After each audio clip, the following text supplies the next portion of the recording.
Hey guys, welcome to my new YouTube channel. My name is Lily, and if you guys don't follow me already on Instagram, I'm at Lily in Medicine, so be sure to give me a follow.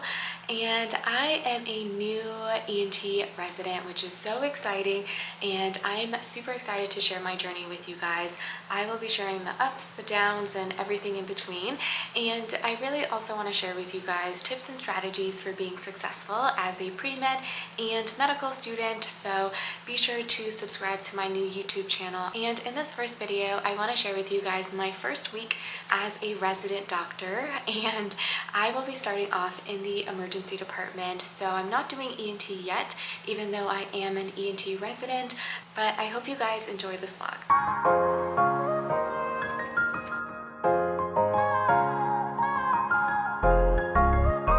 Hey guys, so today's my first day and I'm super excited, but also feeling really nervous. So I actually did this rotation, this emergency medicine rotation, as a medical student at the same exact place.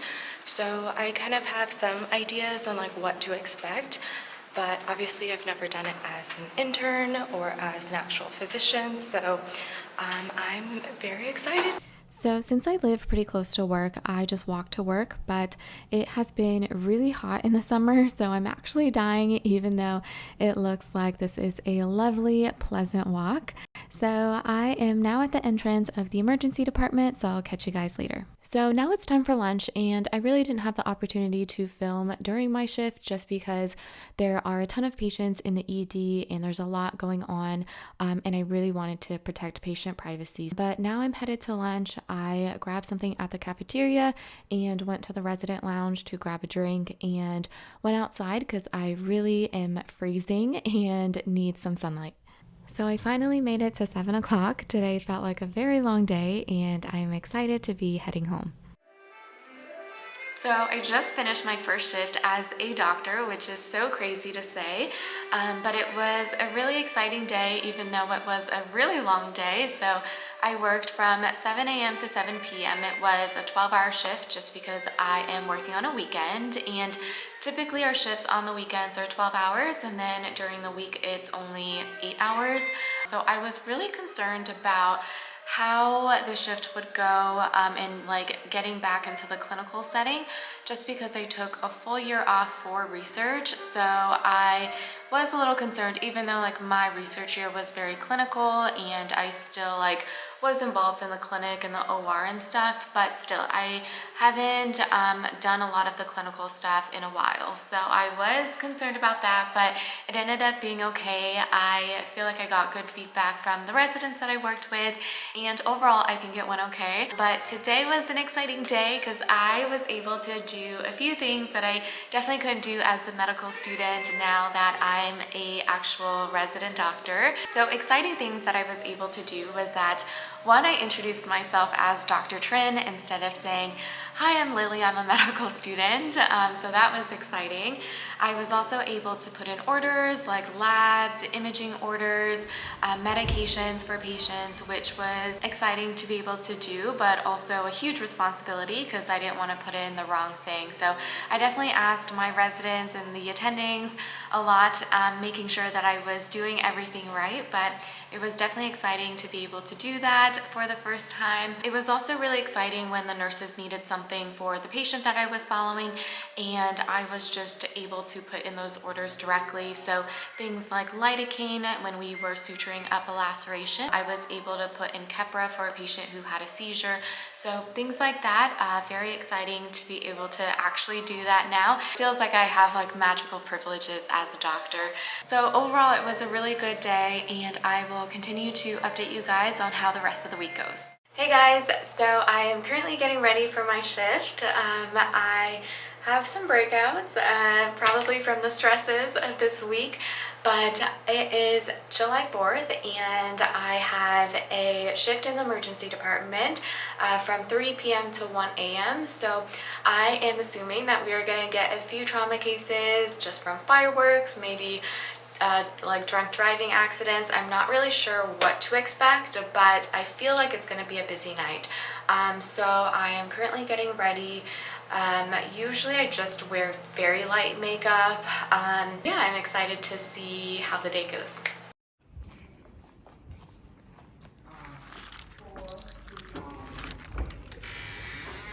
So it was a really busy night. There was a lot going on, a lot of patients who came in. It's about 1 a.m. right now. I'm super tired, but thankfully I'm headed home. So I just finished my shift. It is about 1 a.m. I'm super tired, but I would say it was a really awesome shift because there was a lot of trauma activation, so a lot of things that I could do and help out with, and also kind of like learning my place and like where I can help was a little challenging. But I think like the best thing that you can always do as like a new resident or a new med student is just ask, like, what can I do to be helpful? I feel like that's something that we should say more often instead of like trying to guess what we should be doing. So that's what I was doing today, and really trying to be helpful and not be in the way of these trauma activations. So I was able to help the resident intubate a patient. I mean, I didn't do the intubation, but I was able to be like his right-hand person to help him with that. And there were a lot of other things that I could help out with once I asked like what I could actually do. But we definitely had a lot of trauma activations. It was pretty much back to back. We saw everything from strokes, gunshot wounds, motor vehicle accidents, heart attacks, like everything that you can think of, I feel like came in today. So it was really busy, but it was very challenging, and I feel like I learned a lot. I feel like I got out of my comfort zone a lot, having to call consults for these patients that we were seeing. So in the ED, you have to call a lot of people to get different teams on board. So for example, let's say you have a patient who comes in with a motor vehicle accident, you probably have to get trauma surgery on board, or maybe you'll get orthopedic surgery, maybe neurosurgery. So there's so many different teams that work together for these patients. So as the ED doctor, you really have to be the one in the center of it all, and kind of communicating with all of these people. And so I feel like I was challenged in that I had to know how to give a good presentation to these consulting physicians, and really how to like consult them in an effective way.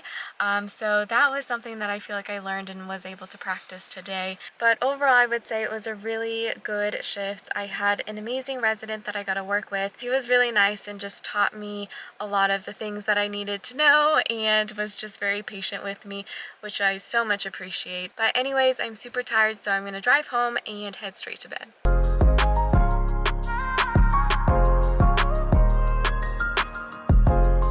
Hey guys, so it is Tuesday and I slept in this morning. I woke up around 11 o'clock and just had a slow morning. So I have the day off today, and then I work the next 3 days.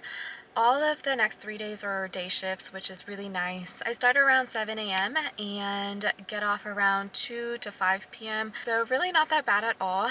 And today, since I have the day off, I'm going to be doing some errands. So I just dropped off some packages at USPS, and then I'm about to head to UPS to drop off some other return packages from Amazon. And then, so every Tuesday, the ENT department has conference, and as interns and just as residents, you're supposed to attend those conferences. So even though I'm on my off-service rotation, like I'm not doing an ENT rotation, I still am required to go to these. So today is our first one. It's pretty much where all of the residents and all of the faculty in the ENT departments come together, and we do like an educational training or curriculum or something like that. So that's what's going on today. So trying to get in a few things before I head to that, and then I think some of the residents wanted to go out after and just kind of hang out. So I am going to continue to USPS, and I will let you guys know how conference goes later. So just got done with conference, and it wasn't an educational conference today. It was pretty much a orientation for the ENT residency. So we had the chair and the program director and a few other staff people really just talk about the residency and what is expected of us and just more of like logistical things. So for example, one of the things that I learned is that we have to do a residency, or not a residency, a research project. We have to do at least one per year.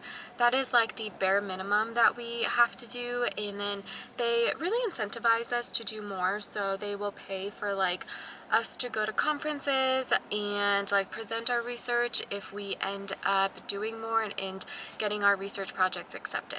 One of the really cool things that I learned is that ENTs are non-essential.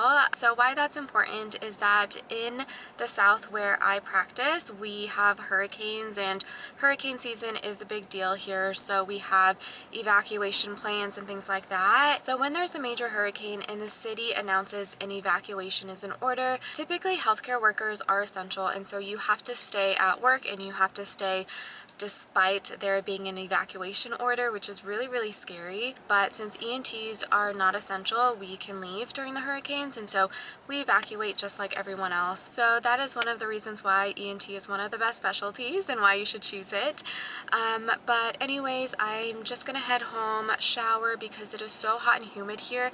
I just feel gross. I feel like even when I walk outside, I have to shower. It's really bad. So anyways, I'll check in with you guys later. All right, so for the rest of the night, I just wanted to chill. So I made some dinner, and then my fiance and I just watched some Netflix. So we watched Chef's Table for the first time and just kind of hung out for the rest of the night. So I just finished 2 more days in the emergency department. I didn't really film that much just because, again, it's so hard to film when there are so many patients around, so many things going on in the emergency department. It is really, really busy, and I just want to protect patient privacy. So the last 2 days I've been working in the pods. So this is where we see things like abdominal pain, chest pain, patients coming in with shortness of breath, maybe altered mental status, maybe they're coming in with a suicidal ideation, or maybe they're hearing things that they shouldn't, or maybe they just can't take care of themselves and their family member is bringing them in.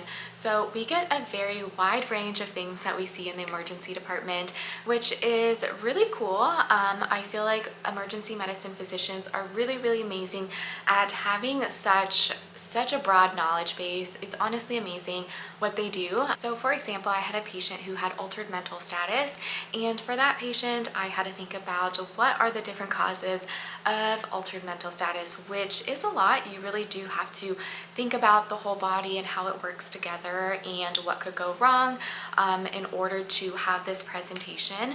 And then I had to do a neuro exam, which is something that I haven't done in a while, honestly. So it was good practice to do that again. And then in my next patient, I had a young lady who was pregnant and she had abdominal pain. So you have to think about, okay, what are the things that can cause abdominal pain in this patient? So maybe an ectopic pregnancy, maybe she's having a miscarriage, maybe she's just having acute appendicitis. And so you really have to have a very broad differential, but you also have to be really good at ruling out what could be life-threatening. So I would say in emergency medicine, it's really a mental exercise in thinking about all of the things that could be happening to a patient. And then something that I have been trying to get better at over the last few days is really being able to gather a patient's story and really trying to make a cohesive narrative out of the information that they are telling us. So what I mean by that is typically when patients come to the ED or the ER, they are afraid, they're nervous, they're in pain, there's just a lot going on, there's a lot of stresses that are going on, right? And that makes sense. And sometimes when they're telling you their story, it is very disorganized, but it is your job as the physician to really be able to take all of the information that is relevant and piece it together like a cohesive story or a narrative. So I have witnessed that some of like the best residents that I've worked with, I feel like they are able to piece together the narrative very well, and this will help them when they are talking to their attending or to the consulting physician. So I feel like that's a skill that I'm trying to improve myself. I know I'm definitely not there yet, but it's something that I have just witnessed from physicians that are really, really good and something that I'm trying to improve in. So over the last few days, I'm trying to really, really practice getting better stories from patients, asking the right questions, and then piecing together a very cohesive narrative, especially for me when I am going into a space that I'm not very familiar with. So it's hard to ask the right questions and know what kind of questions to ask. So it has been a very busy few days, but I've been learning a lot. The team that I'm working with and the attendings and the residents are also wonderful. So it has been very educational and a very supportive learning environment, which I absolutely love. So yeah, those are just some of my thoughts over the last few days, and I will check in with you guys later. So I just got these in the mail. I'm super excited about them. They're my clogs that I'm going to be wearing in the OR when I'm doing surgeries, and they're just so cute. I love this pink color. I feel like they go really well with my scrubs. Okay, so now it's day 5. This is my last day of work before I have a few days off. So I'm up at 6 o'clock making some coffee. I'm also making some steel cut oats for breakfast today. And I usually combine it with some frozen berries, so frozen blueberries and cherries today. And I just put that in the microwave for about 2 minutes. And then while that's cooking, I am doing my skincare routine and also doing my makeup. This really doesn't take me that long, maybe 5 minutes tops. And then once I get ready, I will eat, and then I will be out the door.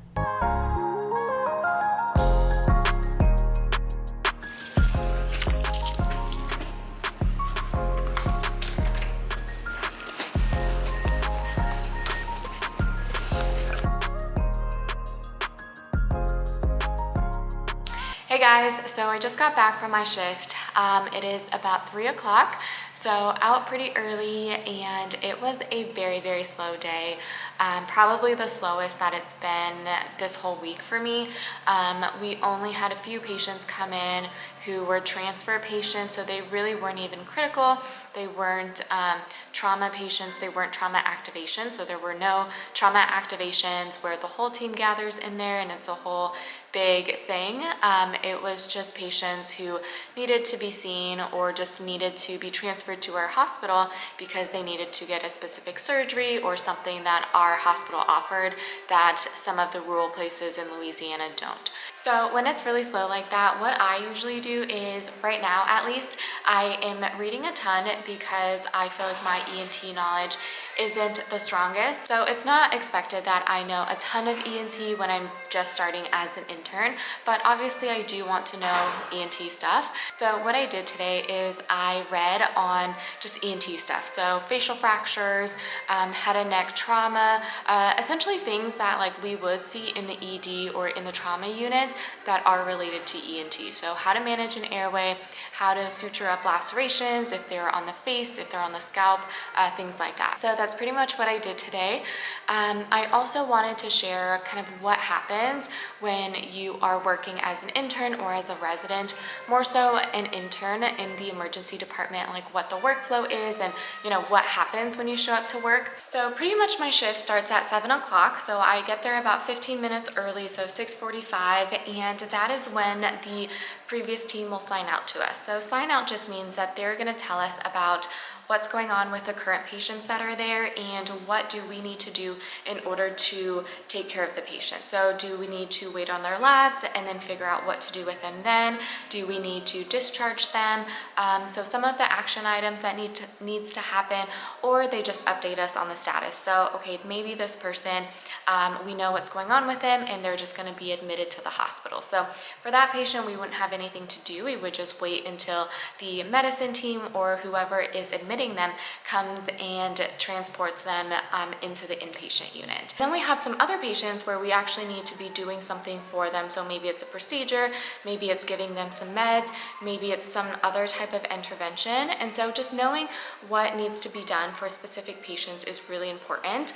Then after that, we will assign rooms or assign patients. So maybe I will get 3 or 4 patients, the other intern or resident will get a few other patients, and that way there's always someone that's watching these patients. And then after that, again, we'll check on things that needs to be done, just follow up on labs, things like that. And then after that, what we do in the trauma unit is we really just wait for traumas to come in or for transfers to come to our unit. So today, again, there was no trauma activations, and then we did have a few transfers from other hospitals, but those didn't require a lot of workup, but you do still have to talk to the patient, get a full history so that you can write up a note. So I did do that for a few patients that came in. So one of the biggest things that I've learned this week is really that mindset of transitioning from a medical student into a physician, in that you really do have to pay attention to the little things that are going on, and you really have to take ownership of a patient even though it may not be yours yet, because I feel like sometimes as a medical student you are just assigned one patient, maybe one room, or maybe even a handful, and you know a lot about those patients but you don't know anything about any other patients. And I feel like in the ER, I guess you don't have to know about all of the different patients, but let's say that a trauma comes in, and as a medical student, you know that you are probably not going to be the primary doctor on this trauma patient, right? So I feel like because of that mindset, it can be very passive. So I feel like as an intern or as a resident, I really do feel like I have to pretend like that is going to be my patient if the upper level resident wasn't going to be there. And then the other day on 4th of July, there was a trauma that we saw that I had to end up calling a consult on. So that's something new that I'm doing as an intern. That's exciting to be able to call consults and talk to other doctors about patients. So that is, again, something that's different and something that is more of a responsibility now. So I feel like when you call consults too, you really have to know a lot about the patients in order to call a good consult. So those are just some of my thoughts about this first week. I think I have really had to push myself to be very present and to learn about all of our patients. I think sometimes, again, when you're a medical student, you just have your residents as a crutch and you're like, oh, they know everything, they have to know everything. But as a resident, you have to know everything. And if it's your patient and, you know, another physician is asking you, or even a nurse is asking you about that patient, you do have to know what's going on. It is like a weird thing to like have that responsibility. All right, guys, so that is it for this vlog. Thank you guys so much for watching. Hopefully you guys enjoyed it, and let me know down in the comments what other videos you guys want to see, and let me know if you have any questions or anything like that. I will definitely try to answer the comment section here, but yeah, that is it, and I'll see you guys in the next video.